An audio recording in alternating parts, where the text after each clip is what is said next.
राहुल गांधी ने आखिर वो एटम बम कह लीजिए या फिर वो विस्फोट कर दिया।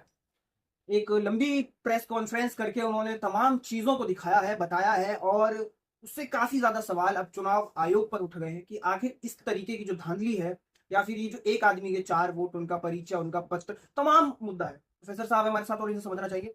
कैसे देखा आपने पूरा वीडियो और क्या समझा? समझना क्या जी, हम लोग तो काफी दिनों से कह रहे हैं, राहुल जी भी कह रहे हैं, हम्म। लेकिन जब पानी सर से ऊपर उठ जाता है, चुनाव आयोग ही गैर असंवैधानिक आरोप जब राहुल जी पे लगाने लगा तो राहुल जी को अपना ब्रह्मास्त्र छोड़ना पड़ा। इससे पहले भी एक प्रेस कॉन्फ्रेंस करके राहुल जी ने बताया था हम्म। कि किस तरीके से वोटों की धांधली की जाती है। हम्म। इसका ताजा उदाहरण आपको बिहार में भी देखने को मिल जाएगा, जब चुनाव होंगे तो वहां भी आपको देखने को मिलेगा, और महाराष्ट्र में भी उन्होंने बड़ा तरीके से समझाया हम्म। कि कैसे एक एक नाम पर 80-80 वोट बने हुए हैं।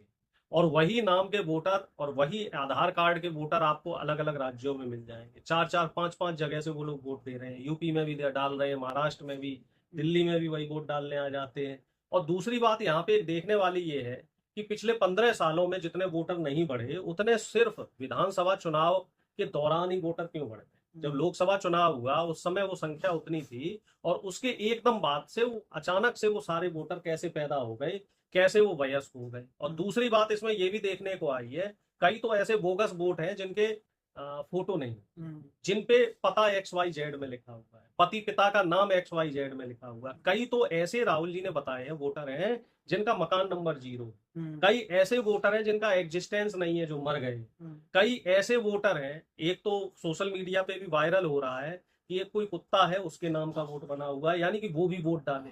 इंसान वोट नहीं डाल रहा है, कुत्ते वोट डाल रहे हैं। अब पता नहीं, भगवान जाने डोनाल्ड ट्रंप वाला जो है वो सही है कि गलत है। डोनाल्ड ट्रंप भी बिहार का वोटर है।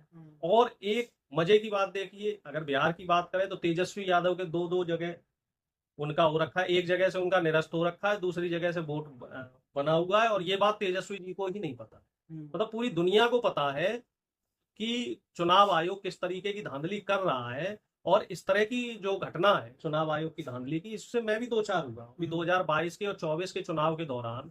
जब हम लोग वोटिंग के दौरान जब हम लोग बस्ती पे बैठते हैं तो हमने देखा है कि एक परिवार के जैसे 4 सदस्य हैं, और ये उनको मालूम पड़ जाता है कि ये इस समाज से आते हैं और बीजेपी के वोटर नहीं है, तो उनमें से दो के वोट तो रहेंगे एक बूथ पे, और दो लोगों के वोट आप दूसरे बूथ पे पहुंचा देते हैं, कहीं 20 किलोमीटर दूर, 25 किलोमीटर दूर। अब सोचो, उस दिन अगर वोटर को पता लगे कि उसका वोट वहां है ही नहीं, 20 किलोमीटर दूर है, तो जाहिर सी बात है वो वोट नहीं डाल पाएगा, वो वोट डालने से वंचित रह जाएगा। तो इस तरह की जो धांधली चुनाव आयोग कर रहा है वो सरासर वोटों की चोरी है, डकैती है, असंवैधानिक है। और इसके खिलाफ राहुल गांधी अगले 15 दिन, 15 अगस्त के बाद से बिहार में एक यात्रा कर रहे हैं, जिसमें वो 18 जिलों में यात्रा करेंगे। और उस 15 दिन की यात्रा में वो बिहार की जनता को जागरूक करेंगे कि किस तरीके से आपके वोटों की चोरी होने वाली है, आपके वोटों पे डकैती पड़ने वाली है, आपके जो मौलिक अधिकार है वोट डालने का, उस मौलिक अधिकार को छीनने की कोशिश की जा रही है, आपको वोट डालने की ताकत को कमजोर करने की कोशिश की जा रही है। तो आप समझिए, जब एक मतदाता से उसके वोट डालने का अधिकार छीना जाएगा, जब वो अब वोट ही नहीं डाल पाएगा अपना, या उसके वोट का दुरुपयोग होगा, या मान लीजिए उसके वोट 10 जगह पड़ जाएंगे, तो उस वोट का महत्व खत्म हो जाएगा। इससे किसे नुकसान होगा? इससे उस गरीब व्यक्ति को नुकसान, इससे हमारे देश के संविधान को नुकसान होगा, इससे हमारे देश की जो लोकतांत्रिक व्यवस्था है उसको नुकसान होगा। और बीजेपी और आरएसएस इसी व्यवस्था को धीरे धीरे कमजोर करना चाह रही है। राहुल गांधी ने कहा चुनाव आयोग का कोई भी अधिकारी, सीनियर जूनियर छोटा बड़ा जो भी है, जब सरकार चेंज होगी उस पर कार्रवाई होगी। मतलब ये क्या प्रेशर बनाना है, क्या है? नहीं, ये आगाह अभी किया फिर जा से रहा बोल दिया। है, आगाह किया जा रहा है कि आप अभी भी अपने पद का निर्वहन ईमानदारी से कर लें।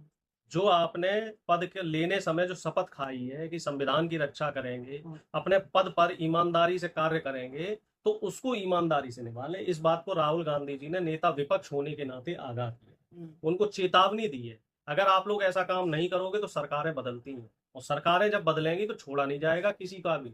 सबका लिस्ट में नाम बनाया जा रहा है कि किस किस व्यक्ति ने संविधान को चोट पहुंचाने की कोशिश करी, किस किस व्यक्ति ने संविधान को कमजोर करने की कोशिश करी, किस किस, हर वो व्यक्ति जो मनवादी ताकतों के साथ रहा, सामंतवादी ताकतों के साथ रहा, उससे हिसाब लिया जाएगा, उसको ऐसे छोड़ा नहीं जाएगा। अब आप एक चीज देखिए कि अगर लोकसभा चुनाव ईमानदारी से हो जाता है तो बीजेपी की 100 सीटें कम आती, जो अभी ये 240 पे है, मुझे लग रहा है 150 से ज्यादा इनकी सीटें नहीं आनी थी। इसी तरीके से इन्होंने वोटों में चोरी करी है।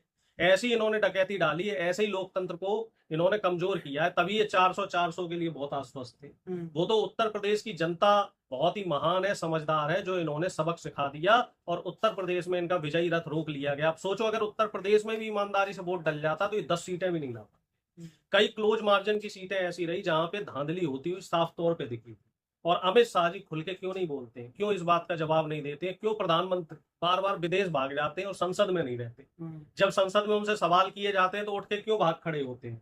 ट्रंप के नाम पे क्यों नहीं बोल पा रहे हैं? और जो तमाम मुद्दे हैं जिन पे सवाल करे जा रहे हैं, वोट चोरी पे सवाल करे जा रहे हैं, जो अभी पहलगाम में घटना हुई है उस पे सवाल करे जा रहे हैं, तो प्रधानमंत्री जवाब क्यों नहीं दे रहे हैं? चीन पे सवाल करे जा रहे हैं तो प्रधानमंत्री जवाब क्यों नहीं दे रहे हैं? आखिर जवाब देने के लिए अपने मंत्रियों को सामने ले आते हैं और जब क्रेडिट लेने की बात होती है तो साहब खूब बिल्कुल अपना सीना चौड़ा करके आगे आ जाते हैं, कह देते हैं हम 56 इंची, हम 72 इंची है। अब जब जवाबदेही हो रही है कि तमाम जो मुद्दे हैं, चाहे वो ट्रंप को लेके हो, चाहे वो पहलगाम को लेके हो, चाहे वो चीन को लेके हो, चाहे वो वोट चोरी को लेके है, और प्रेस कॉन्फ्रेंस करो, डर किस बात का है? अब ट्रंप वाला जो मुद्दा है उसपे तो अंजना बेशक बता रही है ना, वो हमको दिक्कत नहीं है, जो लोग खरीदेंगे अमेरिका में सामान उन पे टैरिफ का असर बिल्कुल पड़ेगा। बिल्कुल सही बात है।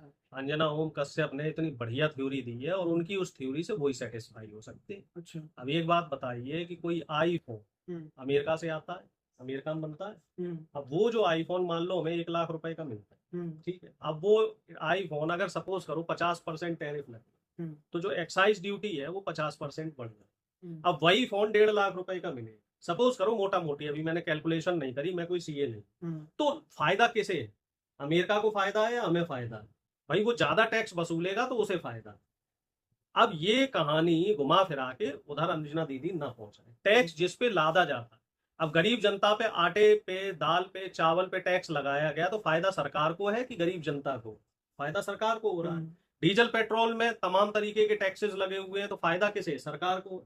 तो वैसे ही अगर ट्रंप ने टैरिफ के नाम पे जो टैक्सेस लगाए हैं तो फायदा ट्रंप को हो रहा है। अगर उसे नुकसान होना होता तो वो मूर्ख थोड़ा ही है भाई, वो क्यों टैरिफ लगाता है? और पूरी दुनिया क्यों टैरिफ का अपोज कर रही है? दुनिया के सब देश, जिन जिन देशों के ऊपर अमेरिका ने टैरिफ लगाया है, सब ने उस टैरिफ का अपोज किया और उन्होंने भी उसी प्रपोर्शन में अमेरिका के ऊपर टैरिफ लगा दिया। लेकिन हमारे वाले वो डरे बैठे हैं, जैसे वो होता ना पूंछ दबा ली, अपनी पूंछ दबाए बैठे हुए बोले तो है हम भी इस पे विचार करेंगे, लेकिन खुल के नहीं बोलेंगे कुछ भी। खुल के क्यों नहीं बोल रहे भाई? विचार क्यों कर रहे हो? क्योंकि इनकी नब्ज दबी हुई है, इनकी अडानी नाम की जो नब्ज है वो ट्रंप ने दबा रखी है और इस बात को ट्रंप बहुत अच्छे से जानता है कि मोदी कुछ नहीं बोल पाए। अब राहुल गांधी क्या करने वाला है? सवाल फिर खत्म करते, क्या है राहुल गांधी? राहुल गांधी बिहार में 16 दिन यात्रा, क्या फायदा हो जाएगा? यात्रा तो दो कर ली राहुल गांधी ने। जनता के बीच में जब तक आप नहीं पहुंचोगे, और विपक्ष का काम क्या होता है? विपक्ष का काम है जनता के मुद्दे सड़क पे रखना। फिर आप ही लोग कहोगे राहुल गांधी ट्विटर पे रहते हैं, राहुल गांधी सोशल मीडिया पे रहते हैं, जमीन पे नहीं आते। अब जब राहुल गांधी पूरी जिम्मेदारी के साथ जमीन पे है तो स्वागत करना चाहिए। आपको सवाल करने, आप भी उनसे सवाल करो, आप चाहे उनका साथ दो चाहे विरोध करो, लेकिन उन्हें आप नजरअंदाज नहीं कर सकते। अब राहुल गांधी को विपक्ष के तमाम नेता मान चुके हैं कि हाँ भाई राहुल गांधी जी ने एक इतनी बड़ी लकीर खींच दी है कि उस लकीर से जनता भी इस बात को मान रही है कि प्रधानमंत्री खुद डरे हुए। इतनी बड़ी लकीर खींच चुकी है कि प्रधानमंत्री से राहुल जी के सवालों का जवाब हो दिया। राहुल गांधी ने जो बम फोड़ा उस पर आपका क्या विचार है, जरूर